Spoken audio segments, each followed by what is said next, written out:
Depuis 2005, où nous étions quelques-uns à nous trouver ici, contre le traité constitutionnel européen, si vous vous en souvenez.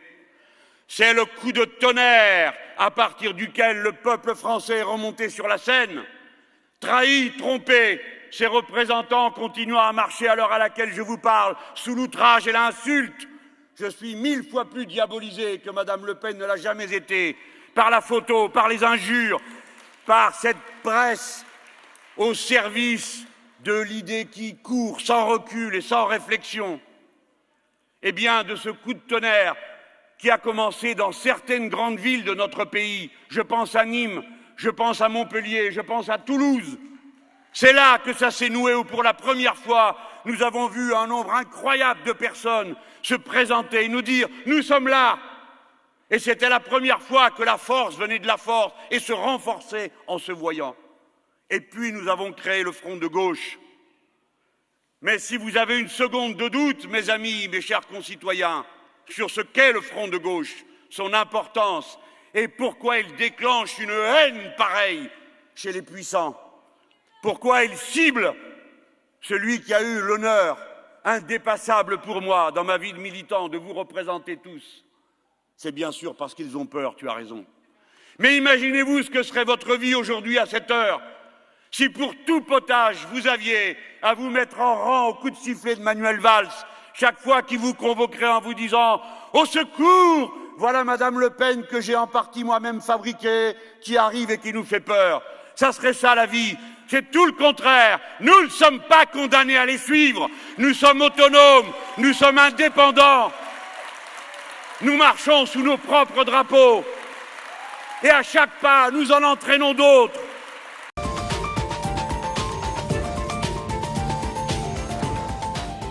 Bienvenue, nous vous ouvrons ce soir le grand débat élections européennes dans le Sud-Ouest. C'est ce dimanche que se tiendra l'unique tour de ces élections. Une émission que vous suivez dans les trois régions de cette circonscription Sud-Ouest. Une circonscription qui s'étend de Languedoc-Roussillon jusqu'à l'Aquitaine en passant par Midi-Pyrénées. Un grand débat que vous suivez également sur Public Sénat et LCPAN. La spécialiste Europe de Public Sénat est d'ailleurs à mes côtés ce soir. Nora Hamadi, bonsoir. Bonsoir Patrick. Alors, on salue également notre partenaire radio, France Bleu évidemment. Et puis comme d'habitude, vous le savez, vous pouvez poster vos commentaires via les réseaux sociaux. Hashtag Europe SO, Europe 2014 SO. 25 listes sont en course ici dans le Sud-Ouest. 6 sont représentées ce soir en plateau.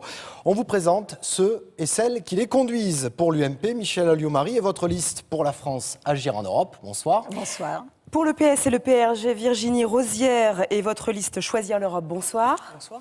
Pour Europe Écologie Les Verts, José Bové et votre liste Europe Écologie. Bonsoir. Bonsoir. Pour les centristes de l'UDI et du Modem, Robert Rochefort. Bonsoir. Bonsoir. Votre liste se nomme UDI Modem, les Européens. Absolument. Pour la liste Front de Gauche, Jean-Luc Mélenchon. Bonsoir. Bonsoir. Et enfin, pour le Front National, Louis Alliot. Bonsoir. Bonsoir. Et sa liste Bleu Marine, oui à la France, non à Bruxelles. Alors ce soir, nous allons essayer de parler concrètement aux électeurs qui nous regardent. Pour eux, l'Europe est-elle un avantage ou un inconvénient? C'est la question que nous avons posée à des citoyens de Languedoc-Roussillon. On les écoute. Je pense que sans l'Europe, on n'aurait pas atteint une telle crise en fait. Parce que c'est l'Europe qui a fait que les prix ils se sont enflammés. Il y a une Et du coup, avec le franc, les gens ils n'auraient pas été aussi en difficulté. Avec une licence, ça nous permet de travailler dans n'importe quel pays de l'Europe. C'est pour ça qu'on est aussi pour l'Europe. Nous, on aime la mobilité, on aime bouger. On sait qu'aujourd'hui, la France, ça ne nous apporte plus rien. C'est pas l'aspect économique qui doit prévaloir, mais je pense culturel, comme le voulait Monnet à l'origine, c'est-à-dire l'Europe culturelle. Et à partir de valeurs communes, je pense que là, on pourra être plus fort. Vous pensez que la crise actuelle serait pire sans l'Europe ? Ah oui, je pense. Enfin, en tout cas pour la France. Avec ou sans Europe, il peut y avoir crise. Et avec Europe, on peut peut-être faire un contrepoids à d'autres économies fortes dans le monde. On a passé 30 ans à construire l'Europe. Maintenant, il faut en tenir. Il ne faut pas lâcher maintenant. C'est vraiment pas le moment. Et voilà pour ces quelques réactions d'Européens glanés dans les rues. Une question, Michèle Alliot-Marie, je m'adresse à vous. Peut-on encore croire à l'Europe aujourd'hui ? je pense qu'il est plus nécessaire que jamais de croire à l'Europe dans le monde dans lequel nous vivons, qui est un monde de grands ensembles, de plusieurs centaines de millions d'habitants, voire d'1 milliard d'habitants. Comment voulez-vous qu'un pays, même avec tous les atouts de la France, un pays de 66 millions d'habitants, puisse seul résister à ces grands pays, puisse exister sur le plan économique comme sur le plan politique? Oui, l'Europe est indispensable. Nous devons nous adosser à ces 500 millions d'habitants qui nous donnent la possibilité d'être entendus, même s'il y a des choses à améliorer, même s'il y a des choses à modifier pour que les intérêts des Européens et donc les intérêts des Français soient mieux pris en compte. Alors, optimiste ou pessimiste, Virginie Rosière, peut-on croire encore en l'Europe ? Bien sûr. Vous savez, j'étais sur le terrain pendant cette campagne et partout on voit ce que l'Europe a pu apporter, ce qu'elle a, que ce soit concrètement dans des projets de services publics de proximité, dans la recherche, l'éducation, dans l'insertion. Mais le problème, c'est que depuis une dizaine d'années, il n'y a plus de volonté politique à la tête de l'Europe, avec la majorité de droite qui a conduit l'Europe, pour poursuivre cette construction. C'est pour cela que nous militons pour changer la majorité politique à la tête de l'Europe et lui redonner un projet au service de ses citoyens. Robert Rochefort, est-ce que vous êtes encore optimiste quant à cette construction européenne ? Oui, parce que c'est une question de long terme dans l'histoire. L'Europe vient de loin, l'Europe ira loin. C'est bien plus qu'un combat électoral. Pour moi, c'est un combat essentiel. Mais pour justement tenir tête à ces nouveaux pays mondiaux, il faut bien les comprendre, c'est des pays qui ont un chef. La Chine a un chef, l'Inde a un chef, le Brésil a un chef. Donc il faut que l'Europe ait un chef, parce que tout ce qui ne nous renforce pas nous divise. Tout ce qui nous divise nous affaiblit. Et donc pour que l'Europe soit capable d'être forte par rapport à ces grands univers-là, il faut qu'elle soit unie. Alors Europe, espoir ou désespoir, peut-on lire dans la presse. José Bové, est-ce qu'on peut croire encore en l'Europe ? Moi, je pense que ça fait 5 ans que je suis au Parlement européen. Pendant 5 ans, moi, je me suis battu jour après jour à Bruxelles et à Strasbourg, que ce soit sur l'agriculture, pour réformer la PAC. On a avancé pas à pas, pas assez, mais on a commencé le boulot. Contre les OGM, contre les gaz de schiste. Maintenant, on a commencé cette mobilisation en Europe, mais aussi aux États-Unis, contre le traité transatlantique de libre-échange. Donc l'Europe, c'est vraiment un sport de combat. Et donc, on peut gagner au quotidien. Et quand je rencontre des agriculteurs, que ça soit à Perpignan, parce qu'on est arrivé à protéger les producteurs de tomates, quand je rencontre les producteurs de bovins qui me disent si on ne gagne pas contre le traité de libre-échange, c'est tout l'élevage à l'herbe du Massif central qui va partir. Eh bien là, ça donne envie de revenir, de se battre au quotidien, jour après jour. Merci José Bové. Louis Alliot, vous êtes d'accord avec José Bové? L'Europe, c'est un sport de combat. On peut encore se battre pour cette Europe-là? Mais il faut se battre, à mon avis, pour changer cette Europe-là. Parce que si on prenait le bilan net de cette Europe-là, aujourd'hui, c'est quoi? C'est de l'austérité, c'est du chômage, c'est un avenir pour les jeunes qui semble compromis, c'est même la guerre au cœur de l'Europe, à plusieurs reprises par le passé, puis maintenant avec ce qui se passe en Ukraine. Donc moi, je ne crois pas à ce système européen. Je pense que l'Europe de Jean Monnet est en train de faire faillite et que si nous étions orientés vers l'Europe des nations, celle que voulait le général de Gaulle, eh bien nous n'en serions pas là. Il faut donc aller vers des coopérations entre États, aller vers des projets européens innovants, recherche, et arrêter, je crois, de faire de l'intégration, des normes, du contrôle et de la persécution des travailleurs et des agriculteurs, des ouvriers, des viticulteurs, parce qu'ils n'en peuvent plus, et c'est ce à quoi nous assistons aujourd'hui. Alors, changer l'Europe pour Louis Alliot, une Europe à laquelle vous croyez encore, Jean-Luc Mélenchon ? Moi, je pense qu'il faut la refonder. L'idée elle-même est magnifique, elle est dans la logique de la gauche depuis Victor Hugo. Donc ça n'est pas discutable, mais nous ne parlons pas d'une question abstraite, nous parlons d'une Europe concrète, celle qui a été construite par le traité de Lisbonne et depuis par le traité budgétaire. C'est une Europe garrot qui étrangle les économies, met les peuples en concurrence les uns contre les autres, attise les guerres. Ce n'est pas ça que nous voulons. Mais j'ai envie de vous dire, tout ça bientôt ne sera plus le sujet.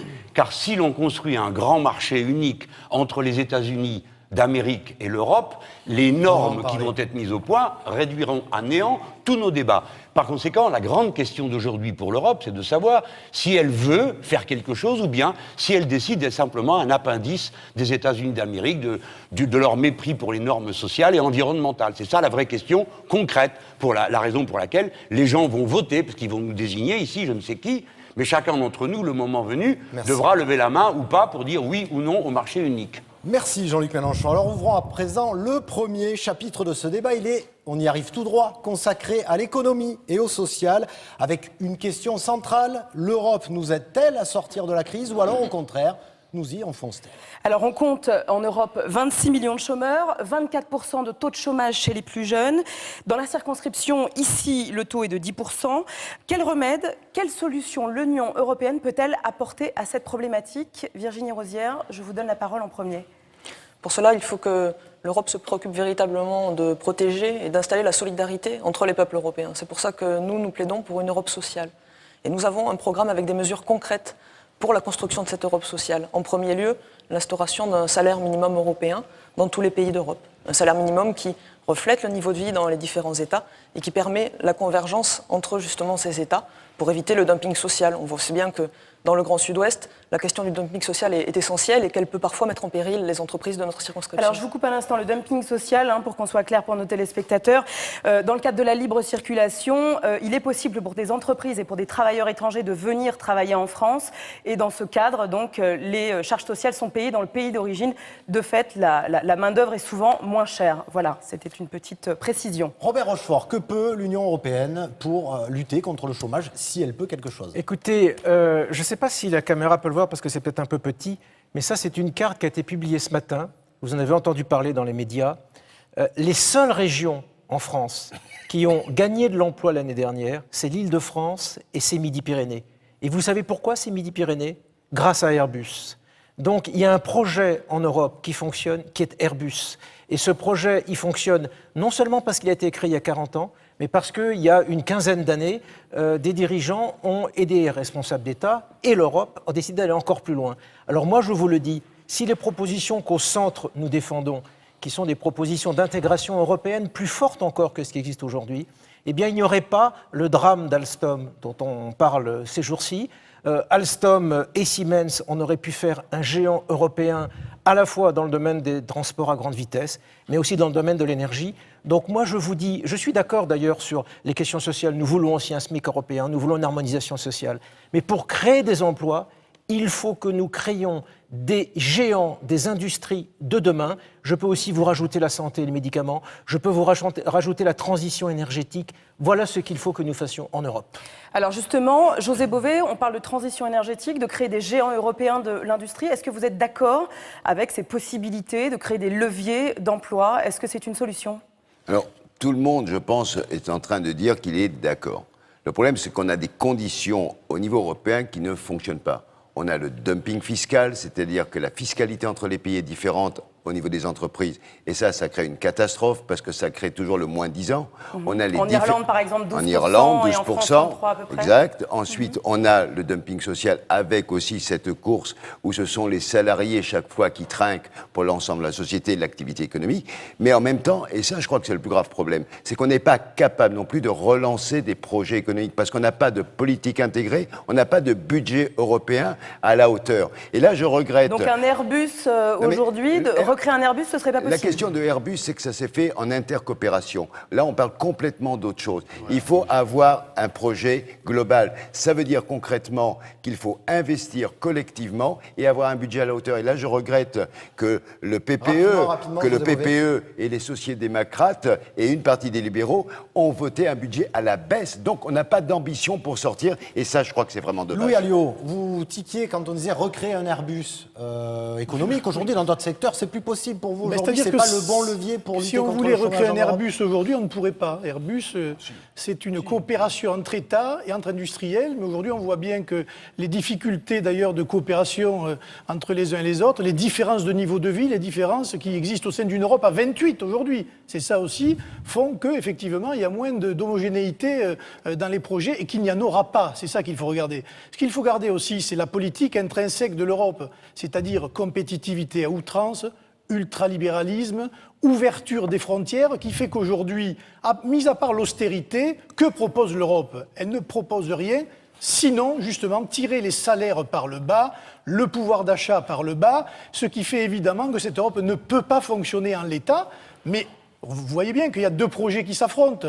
Un projet qui veut plus d'intégration, c'est-à-dire moins de souveraineté, et un projet qui veut redonner une liberté aux nations et un minimum de protectionnisme aux frontières et de patriotisme économique. Merci Monsieur Alliot. Monsieur Mélenchon, est-ce qu'il faut plus de protectionnisme pour protéger nos industries? Alors moi j'en suis partisan, je suis partisan de ce que j'appelle un protectionnisme solidaire, c'est-à-dire négocier avec les partenaires économiques les domaines où l'on est fort, les domaines où l'on est moins fort, de manière à ce que chacun y trouve son compte, plutôt que la compétition sauvage et généralisée qu'ils appellent compétition libre et non faussée. Mais commençons par répondre à votre question. Est-ce que cette Europe nous enfonce ou nous aide? Telle qu'elle est à cette heure-ci, avec ces traités-ci, elle ne peut que nous enfoncer, car ici, sur ce plateau, tout le monde dit « vive l'harmonisation sociale, vive l'harmonisation fiscale ». Il y a une petite difficulté, c'est que les traités l'interdisent. C'est pourquoi je parle de refonder cette Europe.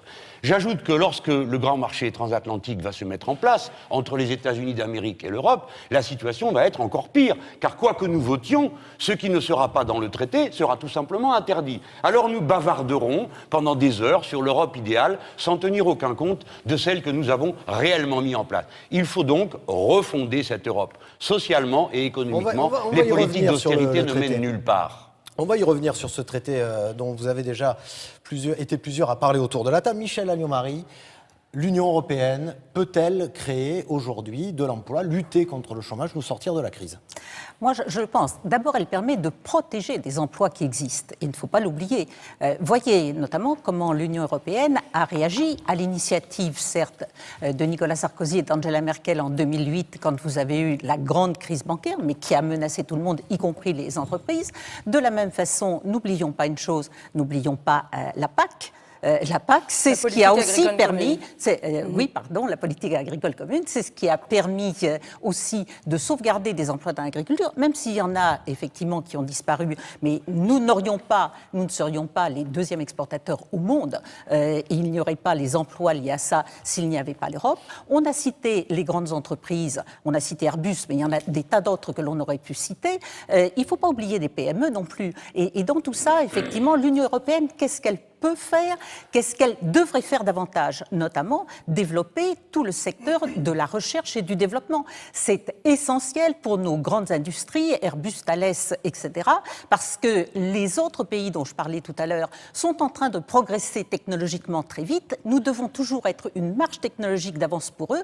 Un pays seul n'a pas assez d'argent pour le faire par rapport à la Chine ou par rapport à l'Inde. C'est quelque chose d'important. Deuxièmement, n'oublions pas non plus les PME, ce sont elles qui sont très créatives d'emplois et dans tous les domaines. Et là, elles ont besoin peut-être d'être confrontées à une concurrence qui soit moins déloyale. Mais le problème n'est pas simplement le problème européen qui fixe des normes minimum, c'est aussi le problème national. Et aujourd'hui, les PME subissent beaucoup, notamment les contraintes fiscales et de prélèvements sociaux qui sont strictement français, dus au gouvernement. Merci, allez-y, Virginie Rose.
Montpellier dans l'œil du cyclone parce que Montpellier a concentré tout ce qu'il y a de plus déroutant, de plus absurde dans la vie politique. Ici, une synthèse particulière s'était faite, on en pense ce qu'on veut, entre un personnage un peu hors norme que beaucoup d'entre nous ne supportions pas beaucoup, à la vérité. Mais paix à ses cendres, il n'est plus là. Et voici que le grand arbre étant tombé, ici et là, quelques menus roseaux dont on ne pourrait même pas faire des flutiaux ont essayé d'entrer dans ses bottes et de mettre ses habits. Le costume est trop grand pour vous, messieurs, beaucoup trop grand. Vous n'êtes pas des juretiers et vous ne méritez pas d'être des successeurs. Les gens d'ici sont fatigués. Comme ça arrive quand un parti est épuisé. Et ça n'est pas jeter des pierres trop grosses au Parti socialiste que de dire qu'il est un astre mort. De ce parti ne rayonne plus aucune idée, plus aucune ligne d'horizon. Ses militants dépités suivent par fidélité, mais ils ne savent plus en quoi consiste leur fidélité, ni que suivre. Mains parmi eux sont aujourd'hui totalement désespérés. Et je vous demande de leur tendre les mains. Ne faites pas l'erreur de leur dire « Ah, tu vois !» Laissez tomber. Oubliez ça. Entraînez, entraînez. Dites-leur, c'est maintenant qu'on construit une nouvelle et belle histoire. Nous ne sommes pas là pour témoigner. Nous ne sommes les supplétifs de personne. Nous sommes là parce que nous avons l'intention de gagner. Et si ce n'est cette fois, ce sera la prochaine. Mais chaque matin qui se lève, nous nous comportons comme des gens qui vont gouverner le pays, gouverner la ville.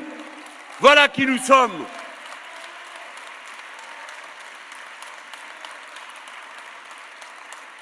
Ne perdez pas tous ces gens.